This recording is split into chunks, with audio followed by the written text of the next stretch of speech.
guru-guru hebat di seluruh Indonesia. Perkenalkan, saya Muhammad Ridwan dari SMP Negeri 1 Muncar, calon guru penggerak angkatan 7 Kabupaten Banyuwangi, dengan pembimbing fasilitator Ibu Putus Ernawati dan juga pengajar praktek Bapak Aryono Susi.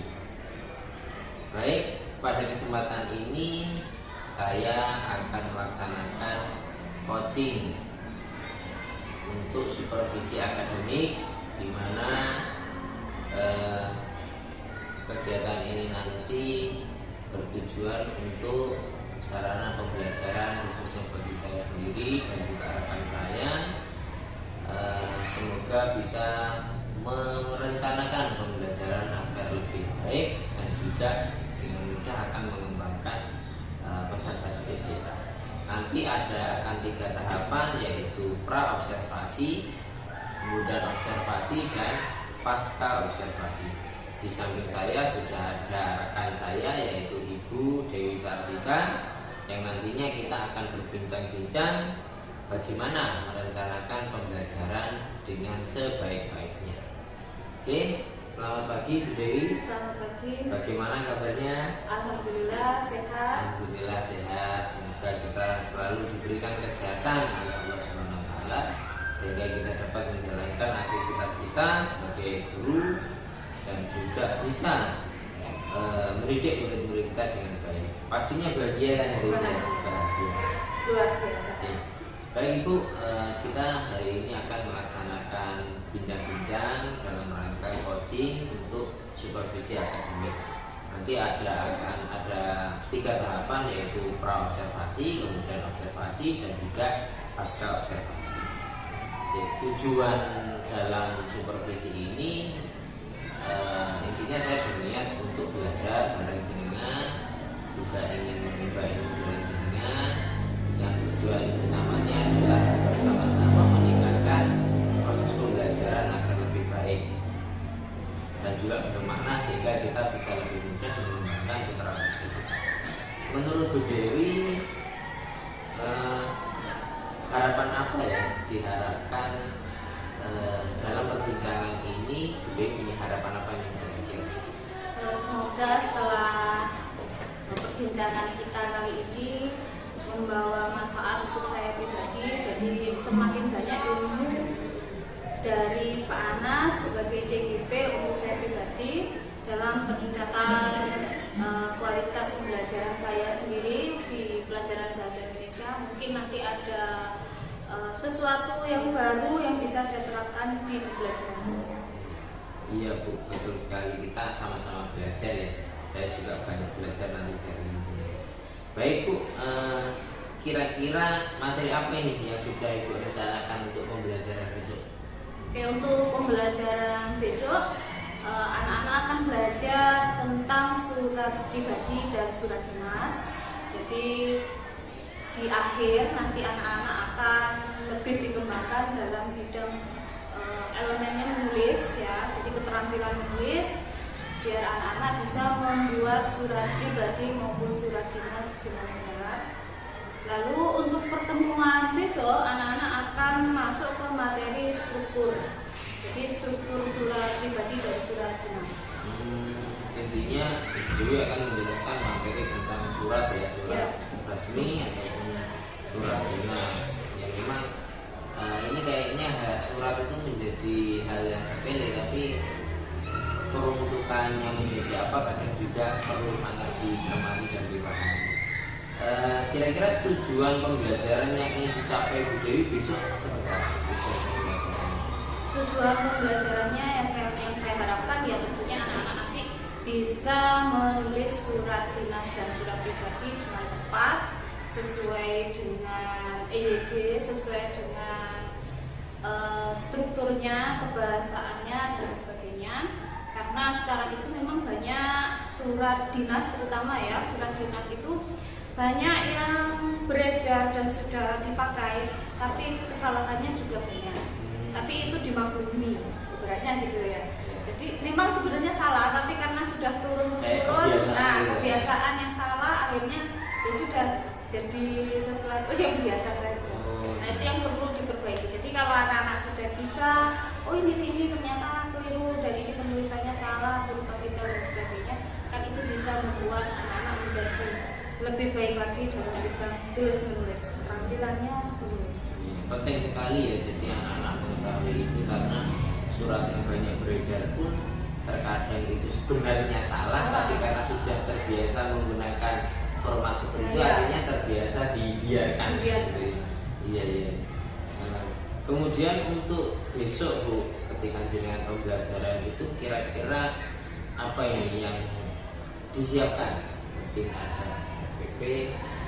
Ya, yang pertama RPP, modul, LKPD dan lain sebagainya.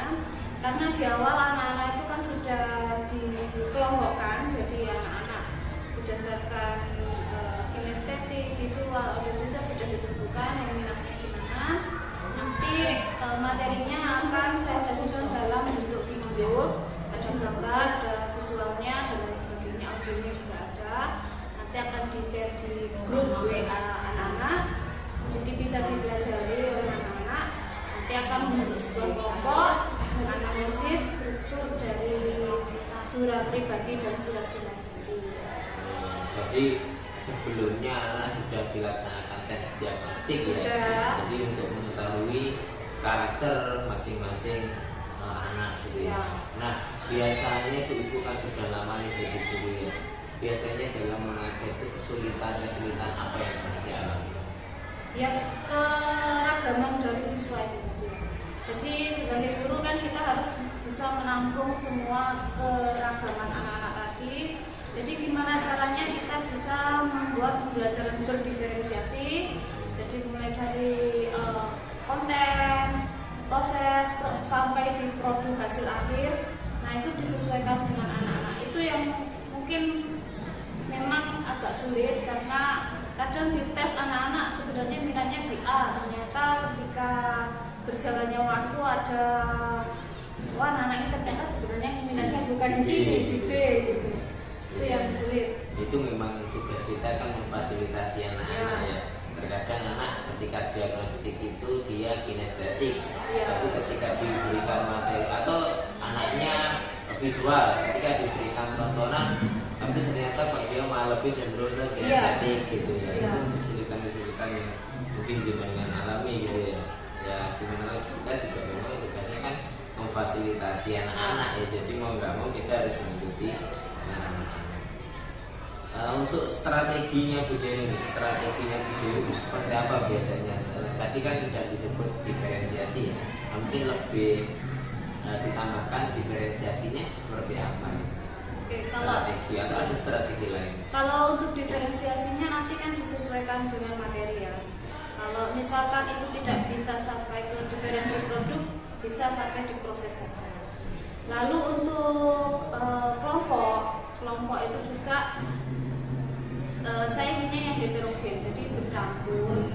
Jadi nggak hanya anak-anak yang bangga dan lain sebagainya, tapi memang sudah dicampur biar mereka bisa saling tanggung jawab. Terus kegiatan yang dilakukan tidak hanya di dalam kelas, karena anak-anak kita aktif, jadi lebih banyak kita nanti kalau diskusi bisa di luar kelas biar lebih refresh, lebih nyaman dan santai. Ajak ke luar kelas gitu ya, biar lebih rileks gitu. Kadang-kala bisa pakai di permainan juga. Bisa permainan, jadi anak-anak yang kinestetik itu bisa berjalan-jalan. Kayak misalkan ada peta, kita kasih peta. Nah, coba cari surat pribadi dan surat dinas berdasarkan peta yang ada. Nah, nanti mereka nyari, nanti setelah ketemu mereka menemukan contoh suratnya itu baru dianalisis, bisa seperti itu. Jadi itu kan berarti mencari apa ya, dalam wujud yang betul-betul real gitu ya. Ya itu alternatif biar mereka aktif lah. Aktif karena kalau dibiarkan juga kan ada anak-anak yang ya diem aja masih pengennya. Nah kemudian terakhir ini Bu, kira-kira ini keterampilan apa yang akan didapat anak-anak setelah mengikuti pembelajaran video besok? Itu keterampilan menulis surat gitu ya. Jadi berarti nanti kan bisa anak-anak itu semuanya produk surat gitu Iya. ya, surat kayak gitu, surat resmi dan atau surat kecil. Oke Bu, terima kasih bincang-bincangnya. Semoga besok pembelajaran itu berjalan dengan lancar. Kita ketemu besok di observasi dan juga di pasca observasi. Terima kasih, itu tadi bincang-bincang saya di pra observasi dengan Bu Dewi selaku guru bahasa Indonesia. Itu saja dari saya akhiri. Assalamualaikum warahmatullahi wabarakatuh. Sadarilah masa berganti, tantangan kan kita hadapi. Waalaikumsalam warahmatullahi wabarakatuh. Selamat pagi. Kemarin kan sudah seminggu daring ya. Jangan lupa nanti tugasnya di grupnya nanti ya. Sebelum dulu silahkan pimpin doanya. Persiapan. Berdoa mulai.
Saya Ahmad Zaki tentang surat pribadi ya.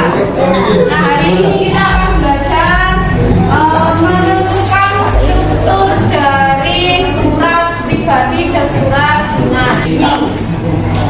Kemarin suruh buat contoh juga. Ya.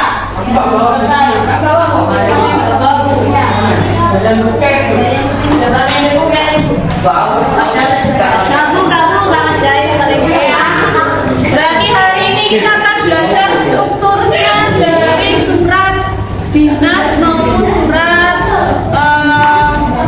pribadi ya. Bisa dicek di grup WA-nya, itu ada materi berupa video. Bisa kalian cek, diperhatikan. Di sana ada perbedaan dari surat pribadi dan surat dinas. Bukan artinya. Oke.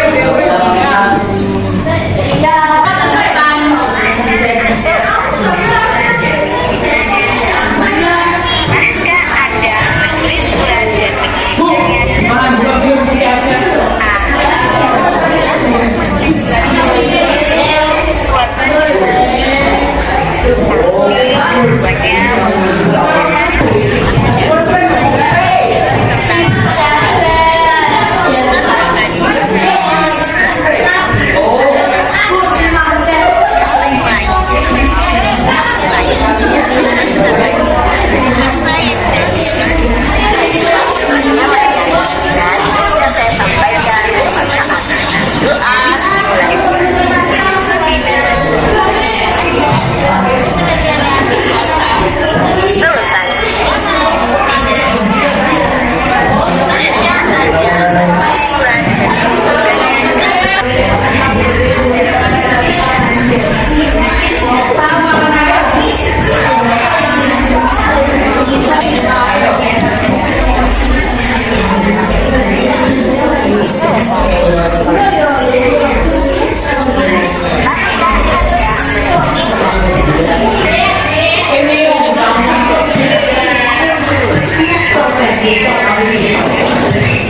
Sudah dinikmati materinya, videonya?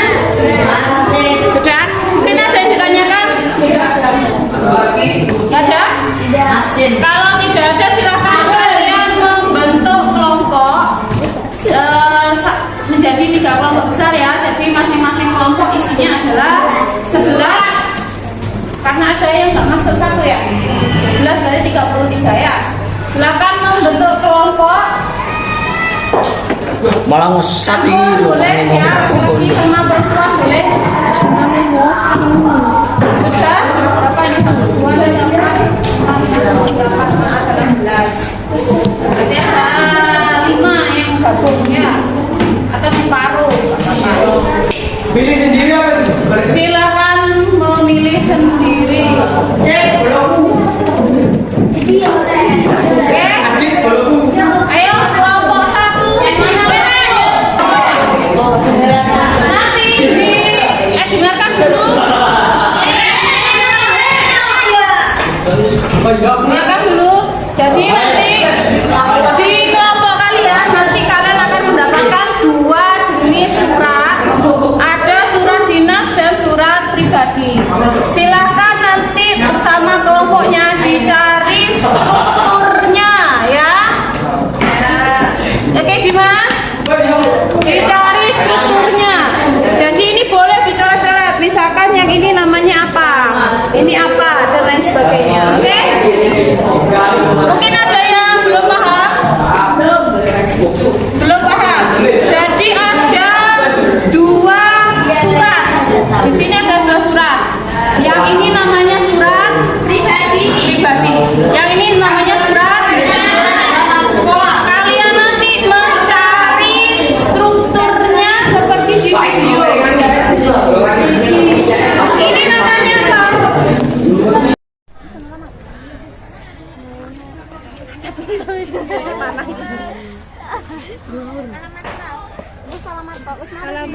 Alamat deh.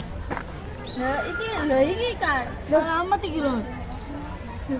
Iki salah. Iki salah.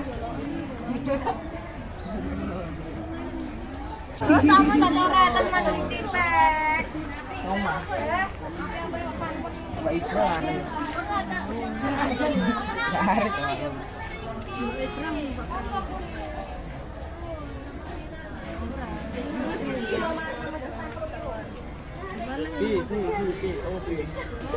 Kurang ada sesuatu TPU.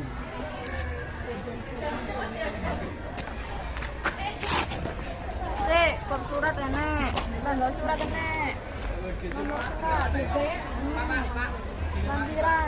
lampiran dilakukan.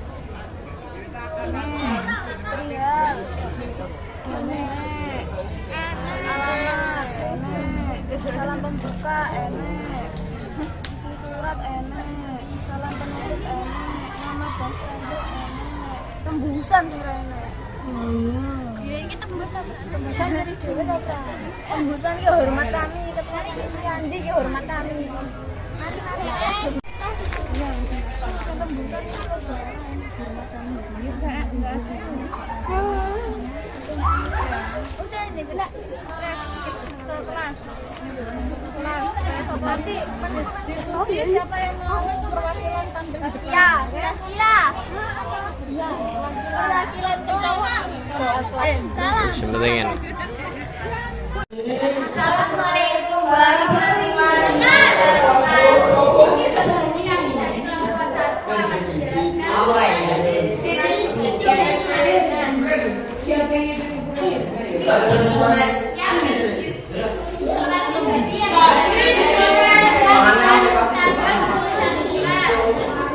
Buat surat, salam pembuka, isi surat, dan identitas pengirim surat. Yang kedua surat dinas. Terdiri dari bab surat, tanggal surat, lampiran, isi surat, salam penutup, salam pembuka, tinggal, alamat, nomor surat, dan nama dan stempel. Setiap presentasi dari kelompok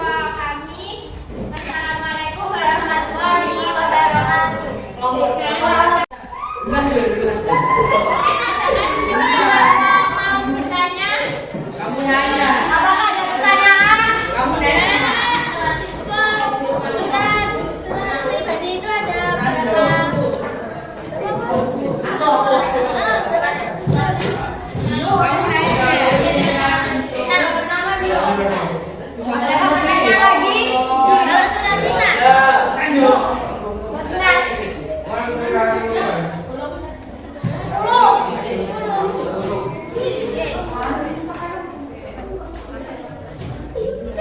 Terima kasih atas pertanyaannya. Sekian tadi dari kelompok kami. Wassalamualaikum warahmatullahi wabarakatuh.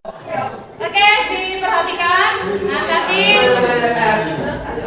sudah tampil ya teman-temannya mempresentasikan hasil diskusi kelompoknya. Jadi tadi kita sudah belajar beberapa struktur dari surat pribadi dan surat dinas. Adakah tadi yang di contoh itu ada yang kurang? Ada kelompok satu tadi yang kurang ada apanya? Ada tembusan. Tembusannya tidak ada. Kelompoknya mereka sudah lengkap strukturnya? Sudah lengkap. Oke, jadi surat pribadi tadi terdiri dari apa aja? Bab surat Pribadi. tanggal dan Tanggal 4. Tujuan. salam surat Untuk identitas pengirim surat. identitas pengirim. Untuk surat dinas apa aja yang dari atas? Bab surat. Surat. Tanggal. Lampiran. Perihal. Nomor. Alamat. Oke, terus. Oke, sampai nama salam penutup dan nama pengirimnya dan tembusannya. Di pertemuan berikutnya kita akan belajar menganalisis dari segi kebahasaan atau kata baku dari surat dinas. Dipersiapkan ya. Oke, terima kasih.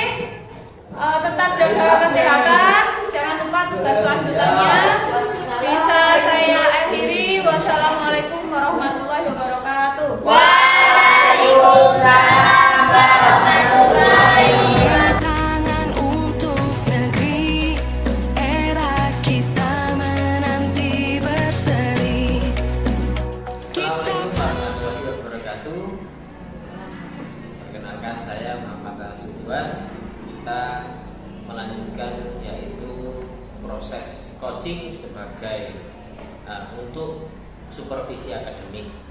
Di kemarin saya dan Bu Dewi sudah melakukan proses tahapan coaching yaitu pra observasi, kemudian dilanjutkan dengan observasi. Bu Dewi melaksanakan pembelajaran dan hari ini kita di tahapan yaitu pasca observasi, di mana tujuan kita nanti adalah mengulas dan juga berdiskusi tentang observasi yang sudah kita lakukan kemarin di proses pembelajaran yang dilakukan oleh Bu Dewi.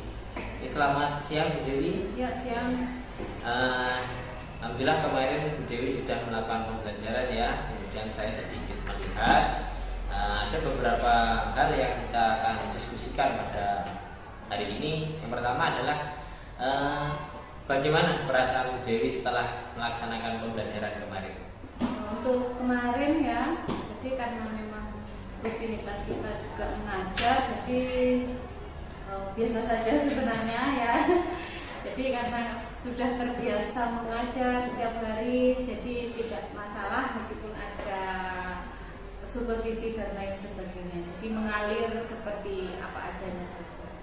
Ya itu memang harusnya seperti itu. Jadi supervisi akademik itu bukan menjadi momok lagi, tapi ya biasa saja karena kita sudah terbiasa mengajar, habis mengajar dilihat orang lain atau tidak dilihat, itu ya kita memang seperti itu. Sebisa mungkin kita pasti merencanakan pembelajaran dengan sebaik-baiknya. Kan kadang di beberapa lembaga itu kalau mau disupervisi itu takut gitu kan, seolah-olah dinilai. Sebenarnya supervisi itu bukan dinilai, tapi justru itu adalah evaluasi, refleksi, karena terkadang masukan dari orang itu bisa membuat kita lebih baik. Nah, yang kedua, menurut Bu Dewi, pembelajaran yang sudah Ibu lakukan kemarin itu sudah berjalan maksimal atau seperti apa? Kalau berjalan maksimal sesuai rencana sebenarnya tidak bisa disebutkan seperti itu ya, 100% maksimal itu enggak. Karena realitanya di lapangan ada beberapa anak yang memang ternyata tidak bisa fokus dalam pembelajaran. Jadi ada beberapa anak yang memang lebih cenderung bermain game dan asik sendiri. Iya, ya kemarin saya juga sedikit melihat ya ada 1-2 anak yang asik bermain gadget, juga bermain sama temannya. Nah, menurut Ibu, penyebab anak-anak tersebut seperti itu tuh apa menurut Ibu? Sebenarnya kalau penyebab itu kan banyak hal, ada yang dari dalam, dari luar, bisa dari lingkungan, misalkan diganggu temannya, atau dari dalam memang dirinya sendiri seperti itu. Tapi kalau saya lihat memang anak-anak ini terbiasa, jadi terbiasa santai dan kurang fokus memang anaknya. Kayak kurang motivasi Ya, gitu motivasi ya. belajarnya memang kurang. Motivasi dari anaknya itu kurang. Jadi dari dalam memang mereka kurang, didukung dari lingkungan, akhirnya mereka seperti itu. Apakah Ibu pernah mungkin bertanya kepada anak itu sebelumnya terkait kondisi kesiapan belajarnya? Ya, memang anak-anak kan sebelum memulai pembelajaran seharusnya kita sudah mengecek ya apakah mereka siap atau tidak dan sebagainya. Nah, itu sudah dilakukan tapi sepertinya memang belum maksimal 100%. Iya. Oke, jadi itu yang menurut analisa Bu Dewi penyebabnya adalah kurangnya motivasi yang disebabkan ada faktor lingkungan juga faktor dari luar. Nah, kira-kira Bu Dewi punya ide enggak nih atau punya rencana untuk mengatasi anak-anak yang seperti itu? Ya, kalau rencana kedepannya yang pertama adalah mengidentifikasi dulu. Jadi itu tadi kan masih saya yang melihat. Nah, jadi berarti nanti identifikasi lagi kira-kira anak-anak ini kenapa, faktornya apa, lingkungannya misalkan apakah hanya teman saja atau faktor dari keluarga dan lain sebagainya, itu kan perlu ditindaklanjuti. Berarti nanti identifikasi kebutuhan belajarnya juga, lalu ada pendekatan tindak lanjut ke anak, dan nanti ada beberapa mungkin terobosan biar pembelajarannya lebih menarik. Jadi biar mereka tertarik lah. Ide dalam pembelajarannya ya, berarti dalam konten pembelajarannya. Jadi selain tadi itu akan bertanya kepada anaknya, tapi juga menyiapkan lagi pembelajaran yang lebih menarik. Nah, untuk rencana Ibu itu yang kira-kira akan Ibu lakukan untuk mewujudkan rencana itu tadi itu tahapannya atau langkahnya seperti apa? Yang pertama tentu berkomunikasi dengan stakeholder yang ada di sekolah, jadi bisa dari wali kelas, nanti ya orang tua juga, sama kepala sekolah dan lain sebagainya. Jadi biar pembelajarannya itu nanti bisa lebih baik lagi dan anak-anak yang tadi itu juga bisa lebih fokus. Jadi penanganannya itu enggak individual tapi terintegrasi ya. Jadi dengan guru-guru melibatkan guru lain, wali kelas, TK ataupun kepala sekolah. Nah, terakhir Ibu, kira-kira kapan Ibu akan melakukan rencana tersebut dan menerapkannya kepada anak? Secepatnya, jadi di pembelajaran berikutnya sudah ada terobosan terbaru, sudah diketahui, sudah diidentifikasi anak-anak ini kenapa dan lain sebagainya. Jadi di pembelajaran besok anak-anak sudah siap dan pembelajarannya sudah menarik. Ya, jadi rencananya pertemuan yang akan datang Bu ya. Jadi biar ada perubahan baik itu dari pembelajaran maupun komunikasi tersebut. Terima kasih Ibu, itu Ibu untuk memberikan juga masukan ke saya atau ide ke saya bahwa sebenarnya Ibu juga bisa mencari solusi sendiri sebenarnya terhadap masalah-masalah tersebut. Karena tujuan coaching ini adalah bagaimana memberikan atau memaksimalkan potensi yang ada pada Ibu dan juga saya khususnya. Terima kasih Bu Dewi sudah meluangkan waktunya kepada saya dan semoga kolaborasi kita ini tetap terus terjalin baik antara kita maupun teman-teman rekan sejawat. Itu saja proses coaching untuk supervisi akademik kali ini. Ada 3 tahapan yang sudah saya lakukan, yaitu pra-observasi, kemudian observasi, dan yang ketiga adalah pasca observasi. Jadi sekian dari saya dan Bu Dewi. Terima kasih. Saya Rudi. Assalamualaikum.